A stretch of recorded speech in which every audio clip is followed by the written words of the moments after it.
So today is Sunday, and typically I might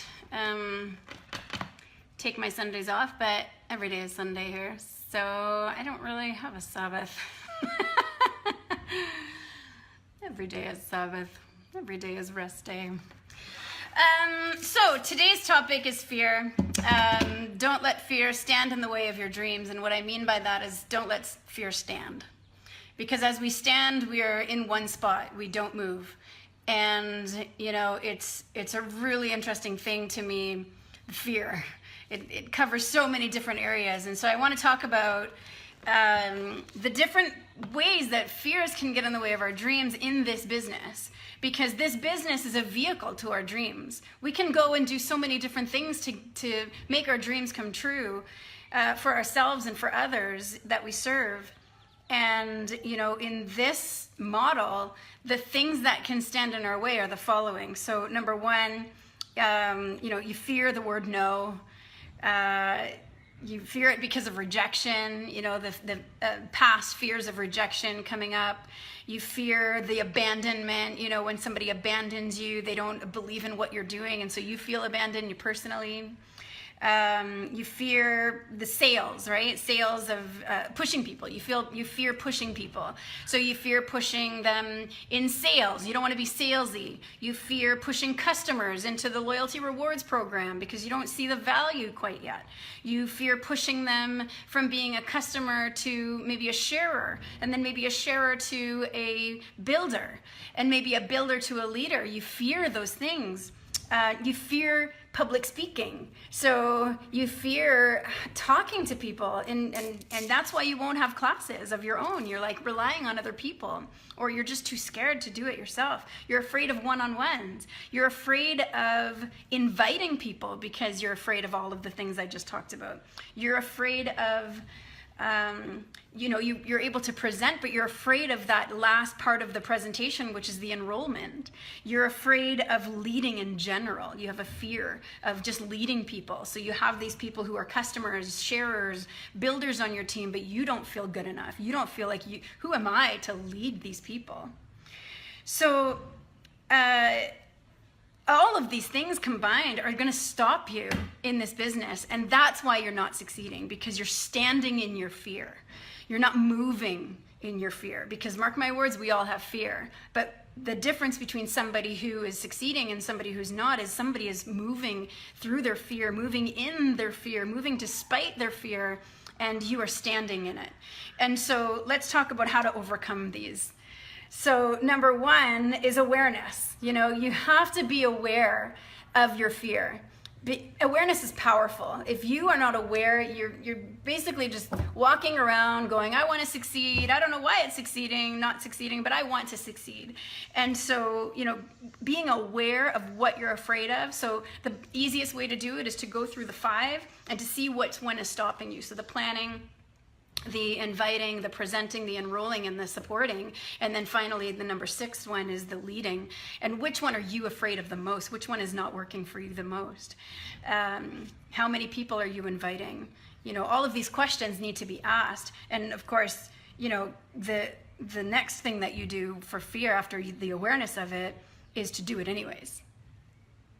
And somebody, you know, especially like a lot of people out there in the coaching, the soul coaching business is like, you can't ask people to do it anyways. And you're right, there's a lot of you that I can't say do it anyways. But there's some of you who I can, and I was one of them. I was one of those types of people that was just like, you know what? No. There's too many things at stake. I'm not gonna let fear stop me. And so I did things despite my fear. I had fear of public speaking, and I did it anyways. I had fear of the sales, and I did it anyways. I had fear of pushing people, and I pushed them anyways. And I failed like many times. I failed so many times. I presented horribly. People told me I presented horribly. I pushed people too much, and they told me I pushed them too much. I pushed them in ways that they didn't feel comfortable.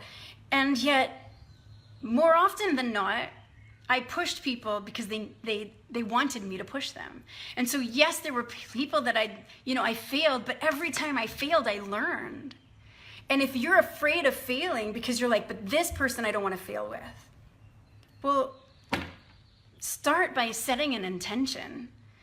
Before you push people, set an intention that you're not pushing them for yourself, you're pushing them for them. And start with the intention with them, vocally to them, that says, hey, listen, I believe in you so much. Do you mind if I push you a little bit? Do you mind if I challenge you a little bit? And if they say yes, and then they get mad at you, then it's on them, not you. I learned that along the way, so now I can teach that to you. I can say, hey, listen, can I push you a little bit past your comfort zone because I know you're saying no? And I'm okay with your no, but I just want to make sure you're making an educated no. So is it okay if I just challenge you a little bit on some of the no that you have presented to me? Boom. Like, you have honored them, you have honored your fear, you have honored the intention, you have set an intention of your heart before you get out there. So the next step after awareness is do it anyways. Figure out how to do it with fear. Because I don't care what soul coach you have. I don't care what mindset you're working through. You're never going to be 100% without fear. So what are you waiting for? Are you waiting for you to be perfect? Are you a perfectionist? Are you waiting for you to have all of the things together before you push past your fear? I urge you not to wait. I urge you to be aware and push past the fear, figure out how you can do it so that you can have the least amount of fail at the end of it, because you're gonna fail. There's no doubt about it.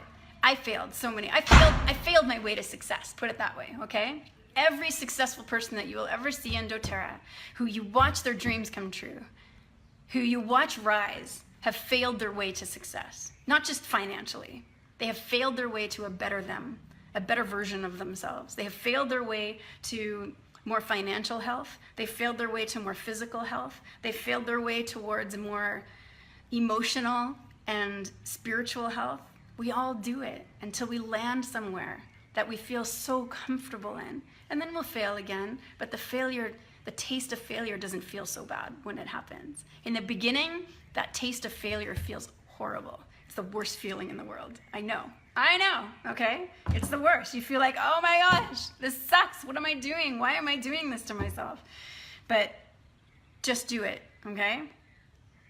In the meantime, while you're doing that, because you don't end with, okay, I'm just gonna do it anyways, and not ask more questions, you have to ask questions and you have to dig deep, all right? You can't just say, all right, I have fear, but I'm gonna do it anyways and learn along the way. Why do you fear? Ask yourself some really good questions. And some of the questions that you could ask yourself is, why do I fear, right? So, why do I fear? Easy question. Maybe I fear, what do I fear? Not just why do I fear public speaking? Because most people don't fear public speaking. Most people fear the after effects of what they think is going to happen during public speaking. So am I going to be made fun of? Well, what's wrong with being made fun of, right? If you lived in a family who had a very healthy making fun of people, you banter back and forth, and you had siblings and uncles and aunts and parents and grandparents who healthily, had a cute little banter, like, oh yeah, look at that, you cute little thing. That was cute, that was great and cute and whatever. If you have a healthy banter, you're not going to fear people making fun of you. If you have a positive, powerful self-awareness, you're not going to fear what people say about you after your public speaking is over. You're not going to fear messing up because you're going to be taught, you have been taught that messing up is actually okay. But who taught you? Who taught you that messing up is not okay? Who taught you that failure is not okay? Who taught you that if you get made fun of, therefore they're right? Who taught you that if you try hard and you don't make the goal that you set out for, that you are a disappointment? Who taught you? Ask these questions. Who taught you that if somebody says no to you, therefore you yourself are rejected? They cannot be more wrong. You have an intention of the heart, and if you set your intention of heart towards the people that you're in front of, whether it's the planning or the inviting, the presenting, the enrolling, the supporting, if you set an intention before you do that and your heart is right, and you know that, then they are wrong about you. They are wrong about you. And I don't care what they say about you. And there's going to be a part in the back of your head that says, yeah, but Donna, there is a part of me that really did go into that class thinking that I needed to hit a rank and I needed to make money and I needed to and I needed to and I needed to. And so maybe they're right about me. Maybe I am selfish. And that's why you feel bad sometimes when people say things about you. But let me share this with you. If anybody in this world is going to make money, I hope that it's in the hands of people like you. I know that if you're in doTERRA, doTERRA attracts the most beautiful, unselfish people I've ever met. And I know people who have way more money than many of you combined. And I don't want money in their hands. I don't. I want money in your hands. Because when you get out there and when you serve people, even if it's 90% of your heart, when you're out there serving people with your 90%, because nobody's perfect, I want you to get compensation for that. Because there's a lot of people out there whose 90% is selfish, 90% is for themselves and for mass destruction. It's for evil. And you're concerned about 10% that maybe you're not perfect in. You don't have to be afraid. So ask questions. Who taught you? Who taught you? Think about them and stop being selfish. So this is the next step, right? Number 4, think about them, stop being selfish. When you're up in front of a crowd and you're standing there and you are saying, I feel bad, I'm afraid, I don't want them to think this of me, I don't want them to think that of me, who are you thinking about? You're thinking about you. And one of the tricks that I did was, Donna, what do they need to hear?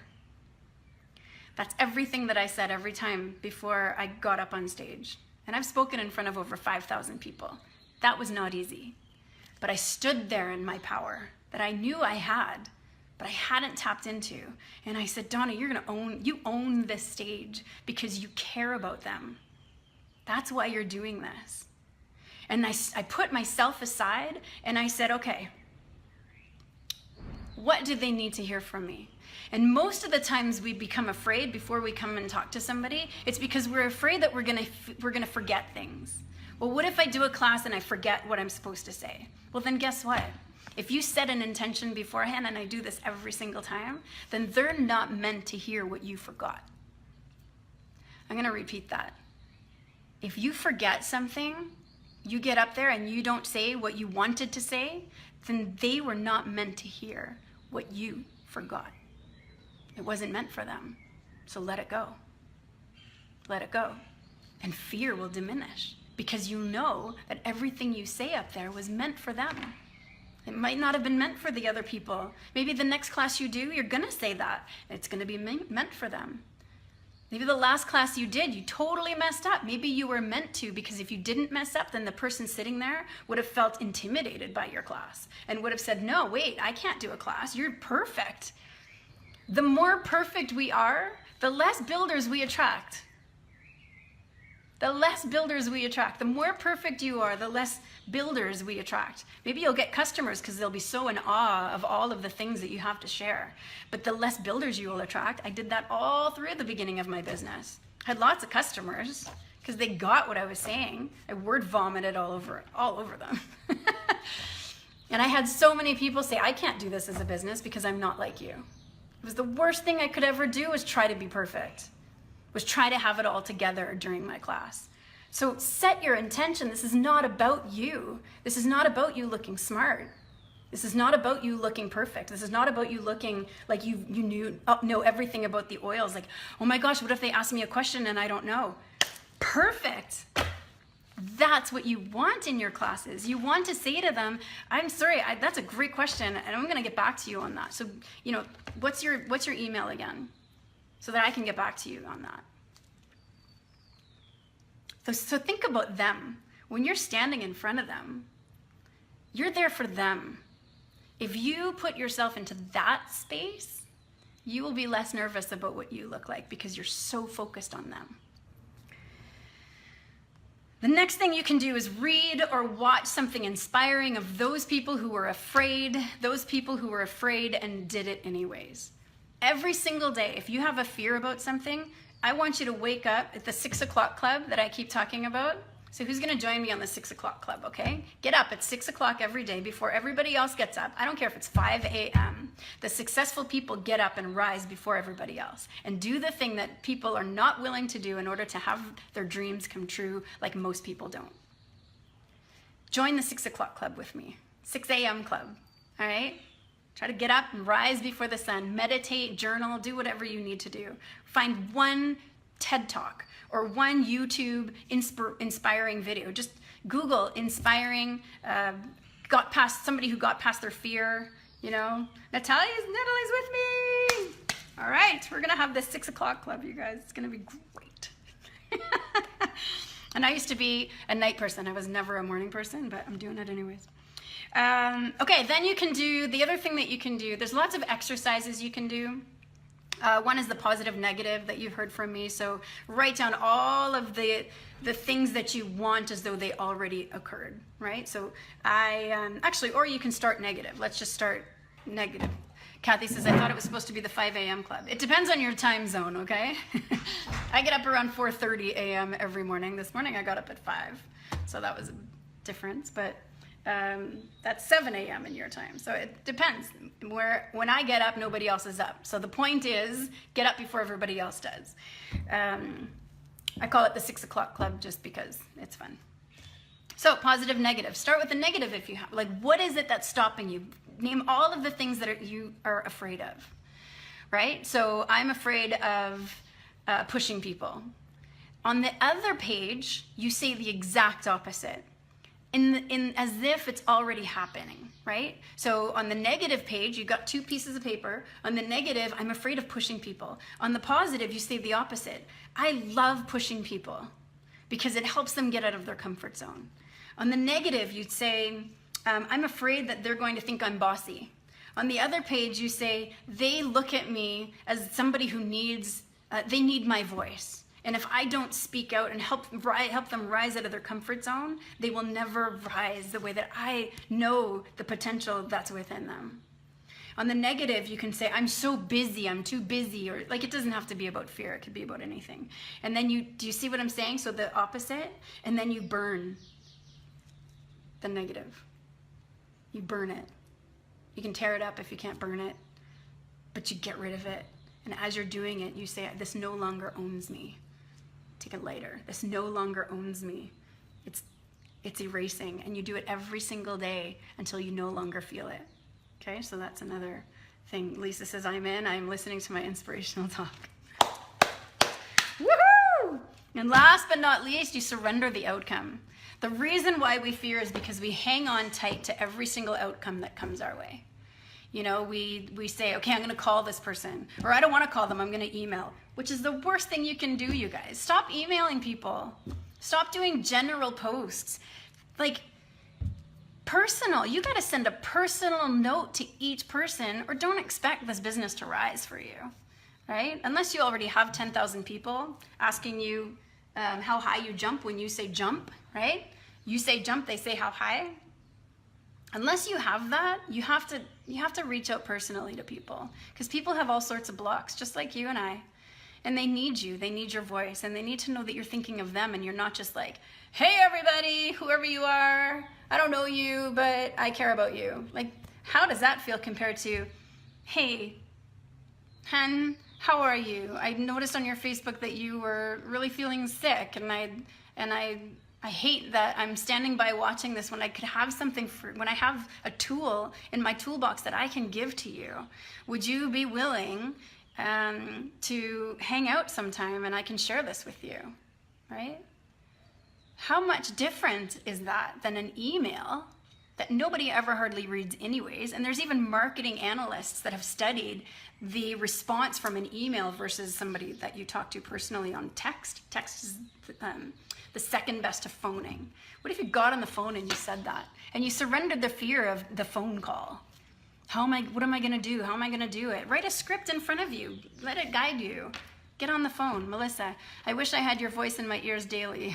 You always speak right to the core. See, listen, Melissa, you can get on these and you can listen to them daily. I mean, these are recorded, so... And in fact, I wish you, Melissa, were in my ear daily because you're just such a jewel. And we all need each other. So who do you need? Listen to them daily and let them push you. I love being pushed, so let them push you. So surrendering is the be all end all of this business, because you get out there and you're like, well, if I call them, what if they say this, and what if they say that, and what if they don't do the thing that I'm wanting them to do and setting, like, for the intention that I'm setting? That's not why you're calling them. You're not calling them for the outcome. You're calling them because you want to leave your heart with them. That's why you call them. You call them in order that they feel you. Set an intention before you call them. You call them because you want to leave yourself with them. You're not calling them so that they can give to you. If you are, then you need to reset your intention before you call each and every person. Because although you will be compensated, although you will have bonuses, because this is a beautiful business model, the point is to surrender it all. So that's all I have to say, you guys. And just surrender the outcome. Surrender the outcome. You're not calling them for an outcome. You're just calling them to love on them. All right? And you have something to give them. It's a gift to them. They'd be crazy not to take it. But you're surrendering that outcome. They're not liking you, and that's not why they're taking it. They're not taking it because they've been duped to believe a lie. Surrender the outcome. Surrender, surrender, surrender. If you could do that, fear would diminish. And lastly, but not least, I'll leave you with a quote that my amazing guru, Sandy Alimian, always says to me, and I always bring it up. It's one of my favorite quotes in the whole wide world. The only thing that gets smaller as you lean towards it, as you run towards it, as you walk towards it, is fear. Have a great day, you guys. Love you, and I can't wait to see you again soon. Bye.